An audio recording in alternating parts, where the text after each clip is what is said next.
نحمده ونستعينه ونستغفره ونعوذ بالله من شرور أنفسنا وسيئات أعمالنا.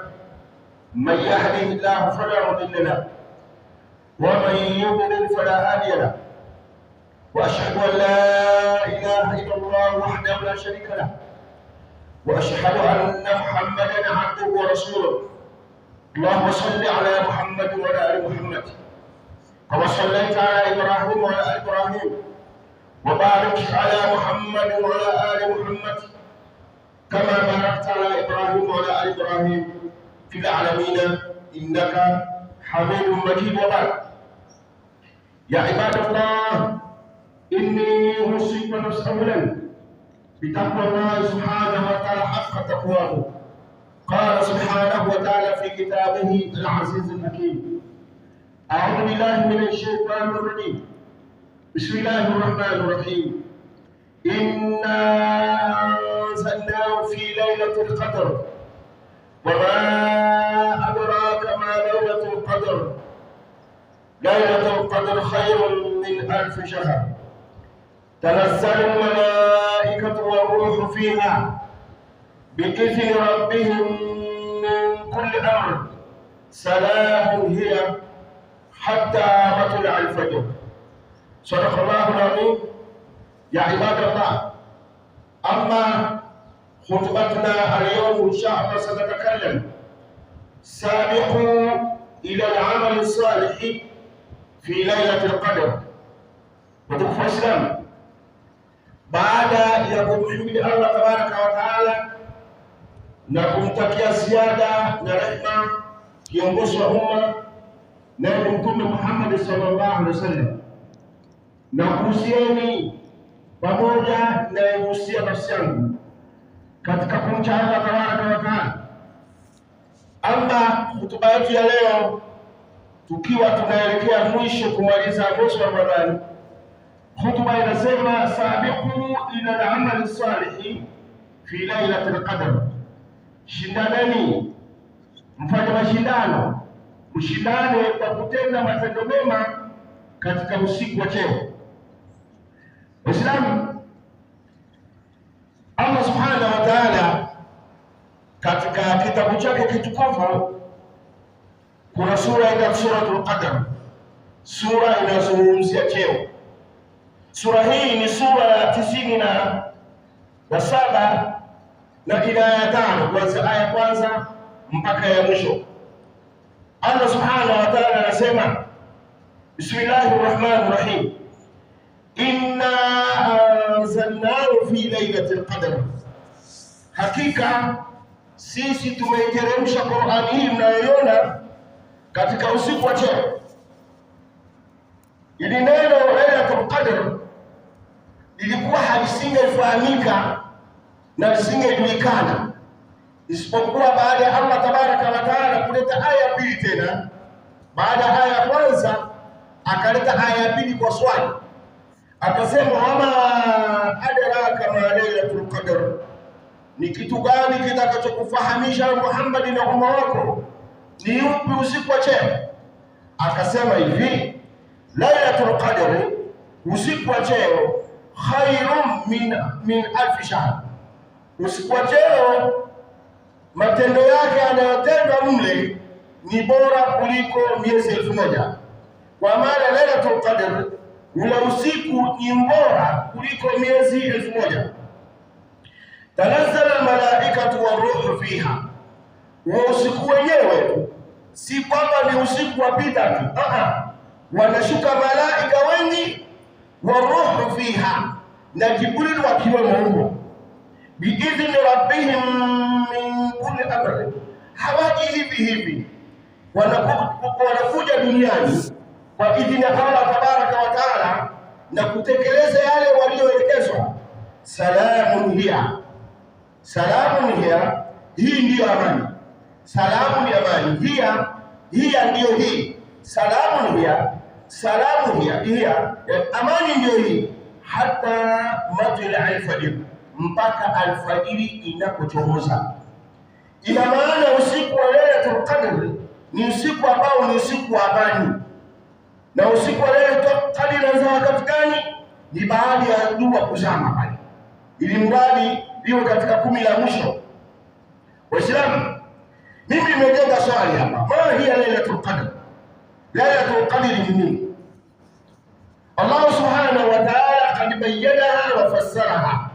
Allah subhanahu wa ta'ala ameubainisha ule usiku na akautafsiri yeye mwenyewe, akasema hivi: wa usiku wa cheo ala annaha khairun min alf shahri, kwamba ni bora kuliko miezi 1000.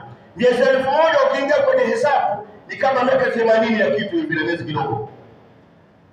Kwa maana nyingine, fi Lailatul Qadr, katika huo usiku wa cheo, tanzilul malaikatu kathirun, wanashuka malaika wengi, ila al-ardhi, katika ulimwengu wetu wa dunia.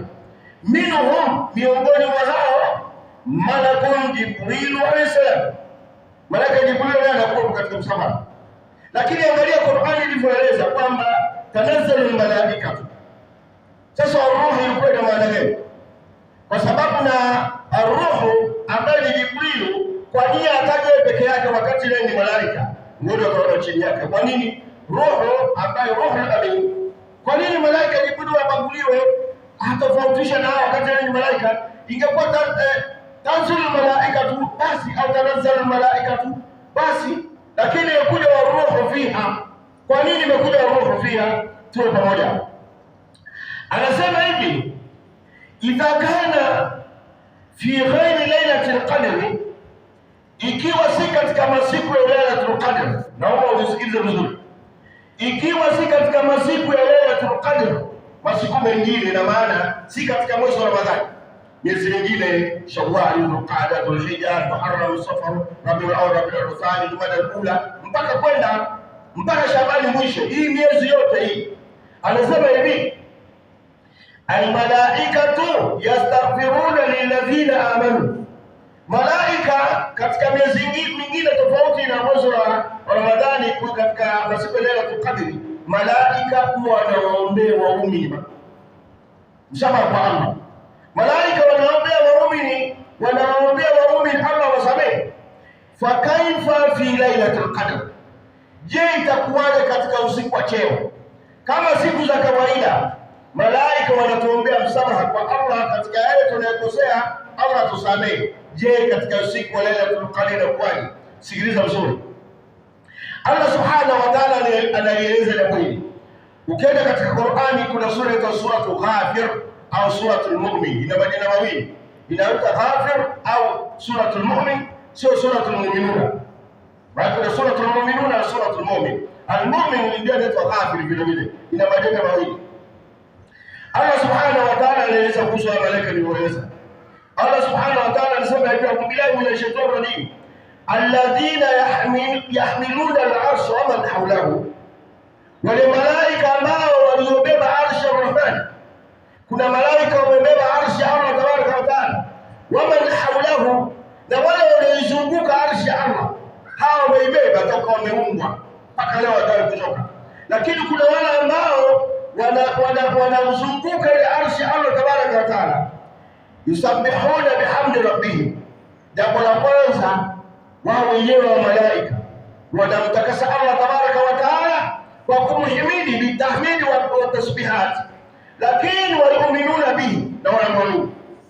Sasa malaika ambao walioibeba arshi ya Allah, Ar-Rahmanu ala al-arshi istawa, lakini malaika tena na wale wanaozunguka hawa wanamtakasa Allah tabaraka wa ta'ala vile vile na kufanyia tahmidi. Anasema hivi: wayastaghfiruna lilladhina amanu, au malaika wanaombea msamaha wale walioamini. Rabbana, wakisema hivi: ewe Mola wetu, wasita kulla shay'in rahmatan wa ilma, jambo lote lililopo duniani na tusilojua limezungukwa kwa huruma zako na elimu yako. Allah anaeleza kwamba malaika wale wanasema faghfir lilladhina tabu wattaba'u sabilaka. Faghfir, Allah wasamehe, lilladhina tabu. Nilikuwa nasoma tafsiri, anasema wale ambao wanaohudhuru kwenye madhambi wal maasiya, na wanaofanya maasi. Maasi yapi? Wao wenyewe wapo katika mfumo wa kusamehewa. Na ndio si kwamba mtu anafanya maasi kwa sababu amesikia kuna malaika wanaombea msamaha. Alisema nafanya machafu ili malaika waniombee msamaha. La. Angalia mwisho, wattabau sabilaka, wakawa wenye kufuata njia yako. Njia miongoni mwa njia za mwanadamu kufuata njia hapa ni kufanya toba, na kufanya toba tutorelea maasi yale uliyotenda. Hii ndio toba. Kwa wale ambao wanamwamini Allah tabaraka wa taala, wanafanya amali njema ya kwa makosa waliyokosea, kwa sababu ni binadamu, wale malaika wanafanya kazi hiyo. Anasema watu wa adhabu jahim, Allah subhanahu wa taala wanaomba malaika kwamba waepushe na adhabu ya moto. Hawa ni malaika special ambao yahmiluna al-arshi wama hawlahu. Lakini Waislamu baada ya kuona hilo, na Jibril kwa tumemsoma katika suratul Qadr. Sasa masifatu malakul Jibril alayhi salam, malaika Jibril ana sifa gani? Mimi nimechukua sifa kwa uchache sita tu, lakini kwa nyingi, lakini sita tu. Anasema kwanza, malaika Jibril alayhi salam yeye ni miongoni mwa malaika ambao wanashuka ardhini katika usiku wa Lailatul Qadr, na Lailatul Qadr ni katika yale masiku ya mwisho, ile 10 la mwisho. Na 10 la mwisho tunalipataje? Katika zile tarehe za witri zile. Chukua 20 Ramadhani, kama leo tujalie mwanzo 20. Tukizama jua likishazama tunaingia 21. Kalenda ndivyo wanavyosema. Kalenda ya Kiislamu ni baada ya ghurubi shamsi. Jua likizama tunaingia usiku mwingine. Leo tuko yaumu Juma, lakini baada ya ghurubi shamsi ni kwa yaumu sabti, Lailatul Sabti, usiku wa kuamkia Jumamosi. Sio tena Ijumaa.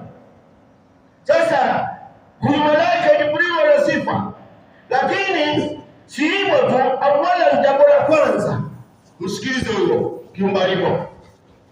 Huwa malakun kabir, yeye ni malaika mkubwa kuliko wote, Jibril alayhi salam.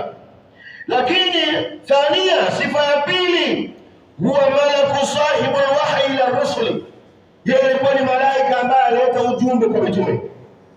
Naona hiyo ndio ilikuwa kazi yake, wahi akileta Jibril alayhi salam. Hilo inawezekana akaona jambo la kawaida. Thalitha, jambo la tatu miongoni mwa sifa zake, huwa muallimu Rasulillah sallallahu alaihi wasallam, yeye ndiye alikuwa mwalimu wa mtume rehma na amani juu yake.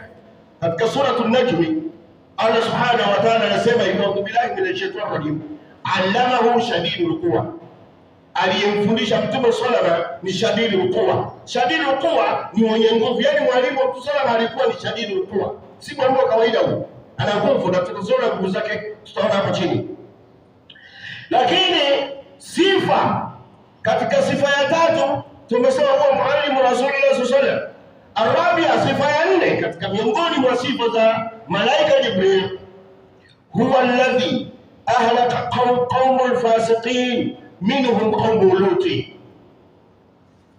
Malaika Jibril alayhi salam, yeye miongoni mwa kazi zingine alizokuwa akizifanya, alikuwa anaangamiza nyimati. Miongoni mwa nyimati hizo qaum Lut. Nimeona leta hili kwa sababu ndio limeshamiri leo duniani, dunia ambayo tunasema ni alamul ilm, ulimwengu wa elimu ndio tulionao. Lakini walau kana fi baadhi lahu ilmu, hata kama baadhi wana elimu, lakini watu wamekuwa ni wajinga, kaannahum hayawanati au akthar min hayawanati, wamekuwa kwa wanyama kuliko hata wanyama wenyewe.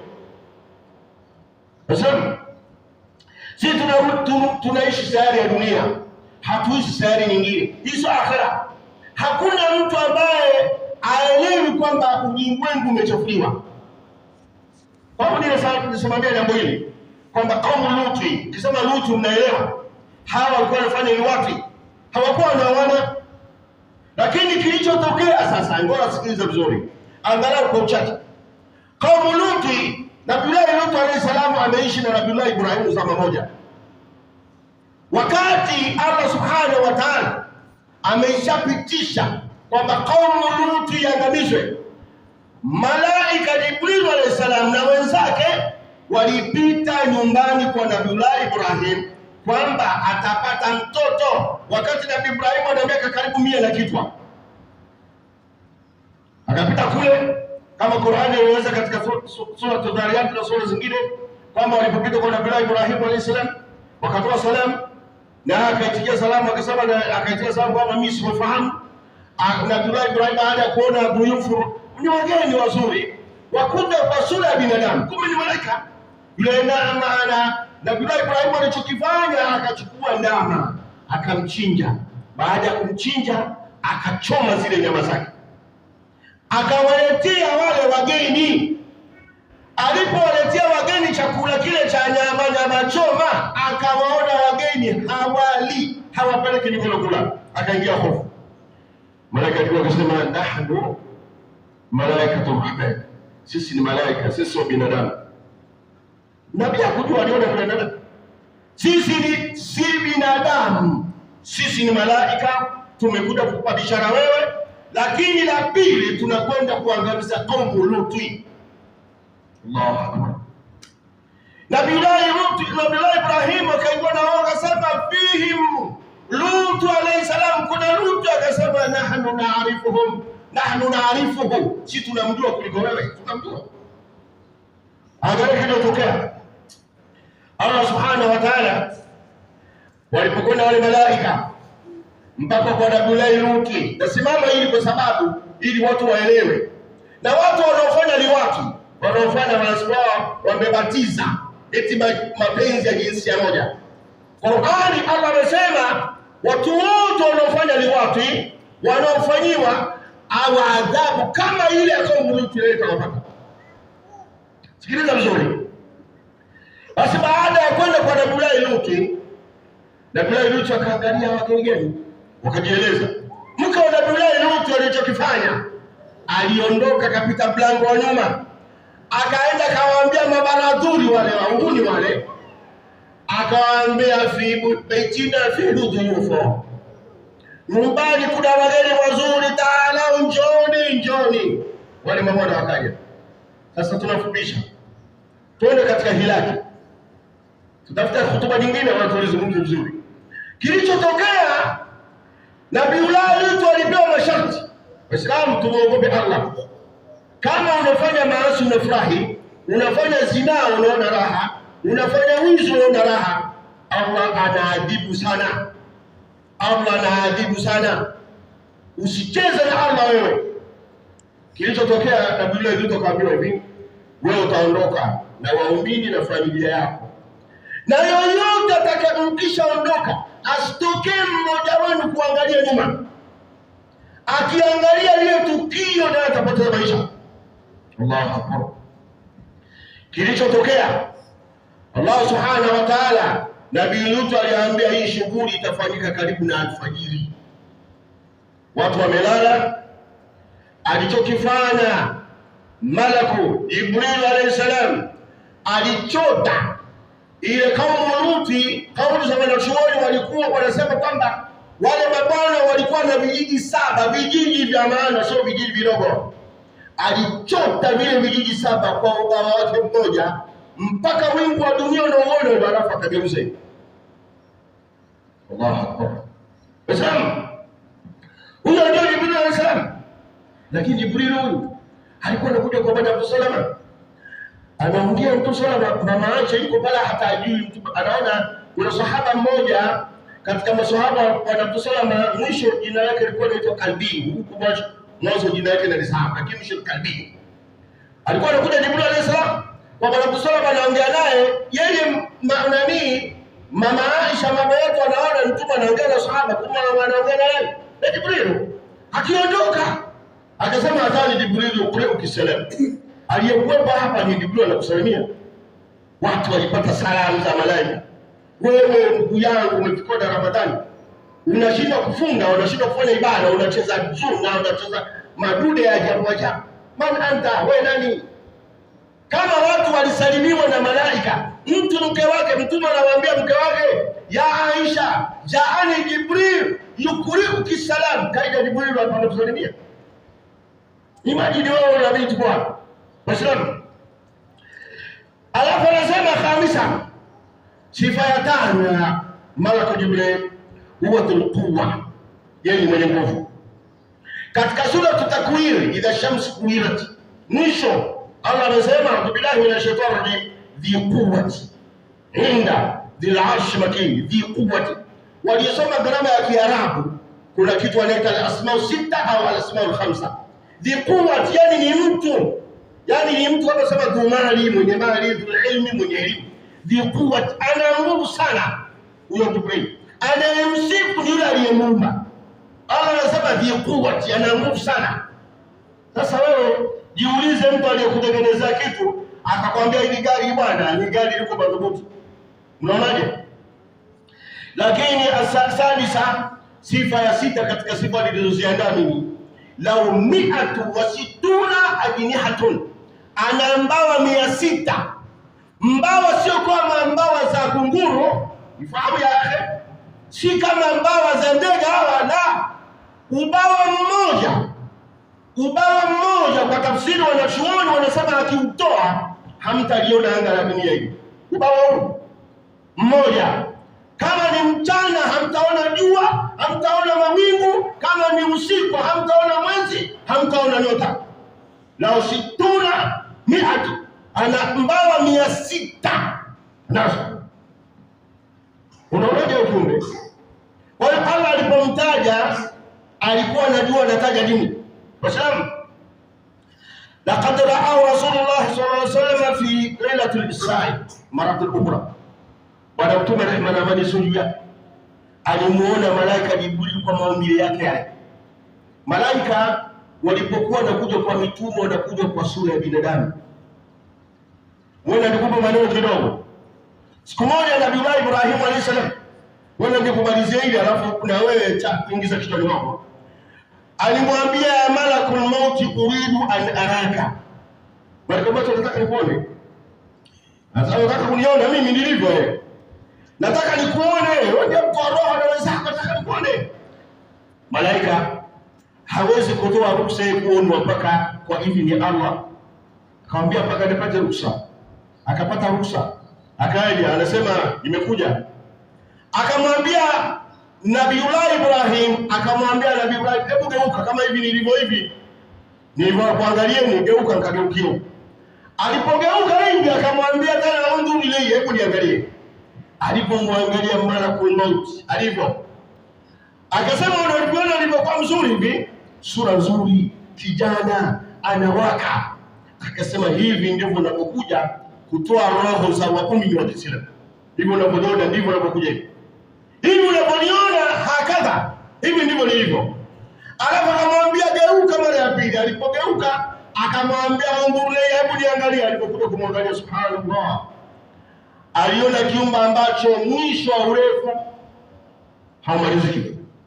Akamwambia unduri ila yadayhi, angalia mikononi mwangu, unayaona haya mavyuma haya mavyuma kama tindo za bana wa mafundi, mnajua za kutindua hivi vyuma hivi, na mavyuma unayoona ndivyo ninavyotoa roho za makafiri na zikita piga sana. Ndio wanaziati gharqa wanashitati nashwa, suratul naziat. Sasa angalia alipomuona mara ya pili, fasaiqa 7 layali au subuhi wahid. Nabii Ibrahim anasema alipoteza fahamu muda wa wiki moja. Akasema basi inatosha. Kama malakul mauti ambaye atatujia wewe na mimi, kama tutemi mema atakuja katika namba 2, sio namba 1. Usicheze na Allah. Sasa hivi la sababu kumuona Jibril alayhi salam, Allah anasema hivi, a'udhu billahi minash shaitani rajim, katika suratul Najm sura ya 53 aya ya 13 mpaka 15. Allah anasema hivi, wa laqad ra'ahu nazlatan ukhra, na Mtume sallallahu alayhi wasallam alimuona Jibril mara nyingine inda sidratil muntaha, pale penye mkunazi panapoishia maamuzi au panapoishia maamuzi ya mbinguni na yanayopandishwa kutoka ardhini, inaitwa sidratul muntaha. Akasema indaha jannatul ma'wa, Jibril alayhi salam yuko karibu na pepo, yuko karibu na bustani ya pepo. Huyo ndio Jibril. Islam. Kwa kumalizia hotuba yangu ya kwanza, katika hadithi amepokea an Abi Hurairah radhiyallahu anhu an Nabii sallallahu alayhi wasallam qala, tunasema sikiliza vizuri, man qama lailatul qadri imana wa ihtisaban ghufira lahu ma taqaddama min dhanbihi. Yoyote yule makama, yoyote yule atakayesimama usiku wa cheo, huyo akisimama kufanya ibada imanan, hali ya kuwa na akida sahihi, na imani kweli kweli, sio mshirikina.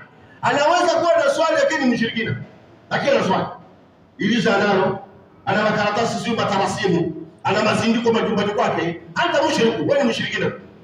Ana imani sahihi tena wahtisaba, na akifanya kwa ajili ya kutaraji kupata malipo kwa Allah subhanahu wa ta'ala. Mtume sallallahu alayhi wasallam anasema ghufira lahu ma taqaddama min dhanbi, huyu mtu atasamehewa madhambi. Na huu usiku wa cheo nimewaambia unaanza baada ya kurudi shamsi. Tunaposwali swala ya Isha pale, tunaanza swala ya Isha, kuanzia pale ni Lailatul Qadr, ni usiku wa cheo unaanzia hapo kwenda mbele. Kwa hiyo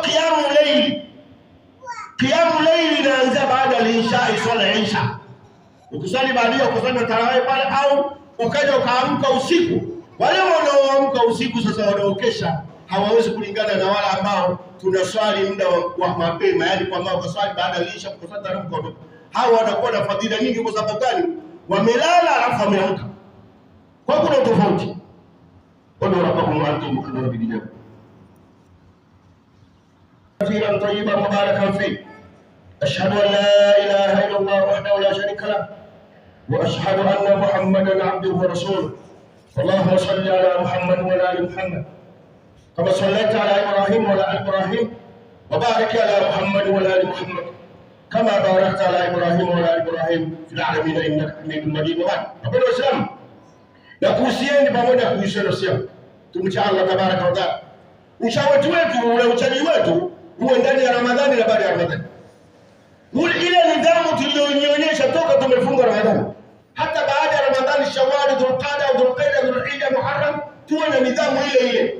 Uizidi harakati za ibadati za kusoma Qur'ani, adhkar, kumsalia baada ya kusala, tuendelee na miezi mingine.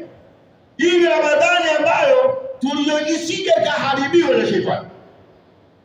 Na nyinyi kina mama, ima dada zetu au wake zetu au hizi shungi mlizovaa ndani ya Ramadhani siendelee na baada ya Ramadhani.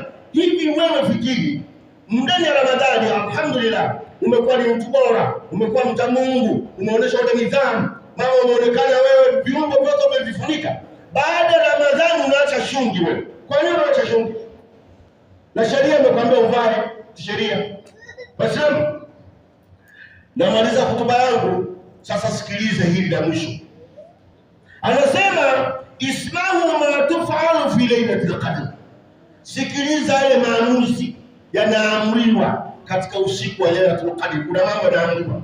Sasa inakuta hata naye ukiwa yakuta hata naye au kama unalala ufanye ibadati ufanye nini, sikiliza maamuzi yanakuja katika Qur'ani. Surati Dukhani, surati Dukhani ni sura ya 44 aya 3 mpaka aya 6. Allah subhanahu wa ta'ala anasema hivi, a'udhu billahi minash shaitani rajim, anasema hivi, inna anzalnahu fi lailatin mubarakah, hakika tumeiteremsha Qur'ani au nimeiteremsha Qur'ani katika usiku uliobarikiwa. Inna anzalnahu fi lailatul qadr, na hii zote ni aya zinafanana lugha tu kidogo. Ni kwamba Qur'ani kushuka katika usiku wa cheo sio kushuka kuja duniani kwa Mtume sallallahu alaihi wasallam, ni kutoka katika lauhi mahfudhi, katika bao uliohifadhiwa, ikaletwa katika wingu wote wa dunia, ikawa inashuka kidogo kidogo kutegemea na matukio, muda wa miaka 23. Ulielewa hilo? Allah anasema tumeiteremsha Qur'ani katika usiku uliobarikiwa, wenye baraka. Maana yake wewe unataka usiku uliobarikiwa kupata baraka. Inna kunna mundhirin, hakika sisi wenye kuonya tunawaonya wanaofanya basi. Fiha, sikiliza haya, fiha, ndani ya usiku huo, yufraku kullu amrin hakim, upitishwa kila kitu kwa utaratibu.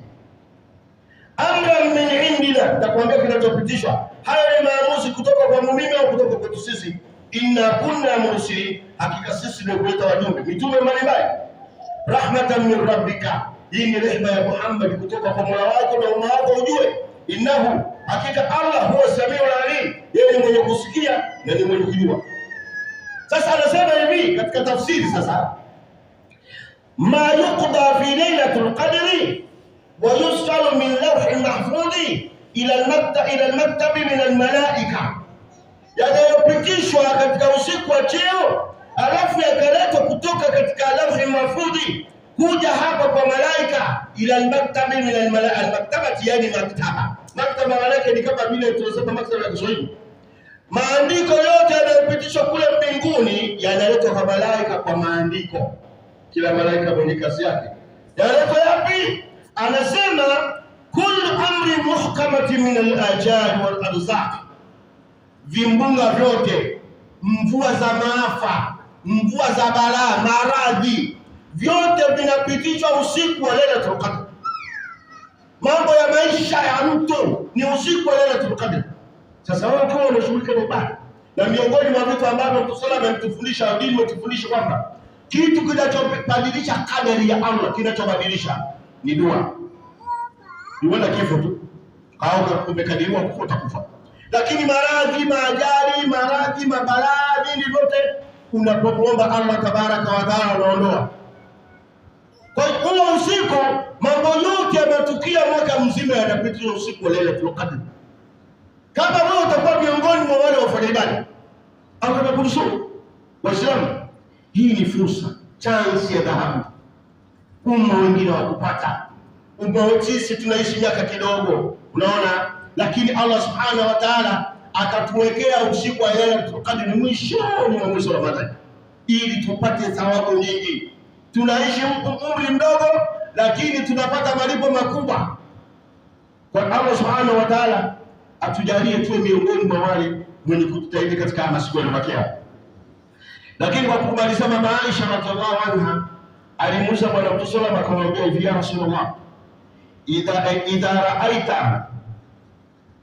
araita idha alimtu ay lailatul qadr ma aqulu fiha. Ya Rasulullah, hivi ni wewe unasemaje? Je, nikijua kwamba leo ni usiku wa Lailatul Qadr, yani najua yani usiku wa Lailatul Qadr kuna tofauti na usiku mwingine. Kwanza kuna utulivu, hata zile nyota zake zinakuwa hafifu sana, hali ya hewa kuna utulivu. Je, nikijua ni usiku wa Lailatul Qadr nifanyeje? Mtume sallallahu alayhi wasallam akasema hivi, akasema quli, sema hivi, Allahumma innaka afu tuhibbul afwa fa'fu anni. Allahumma innaka afu tuhibbul afwa fa'fu anni. Sema maneno hayo. Kwa hiyo sisi leo au kesho tukijua kwamba leo ni usiku wa Lailatul Qadr, useme maneno hayo. Sio wewe unakaa viambazani hapo eti unaangalia nyota ya Lailatul Qadr. Nakwambia hata kama vimondo vile vinapiga wale mashetani wanakwenda kusaba za mbinguni, wanapigwa wale, unaona wewe unakaa pale sema Lailatul Qadr, Lailatul Qadr tafuta hivyo. Rabbana atina fid dunya hasanatan wa fil akhirati hasanatan wa qina adhaban nar. Allahumma inna nas'aluka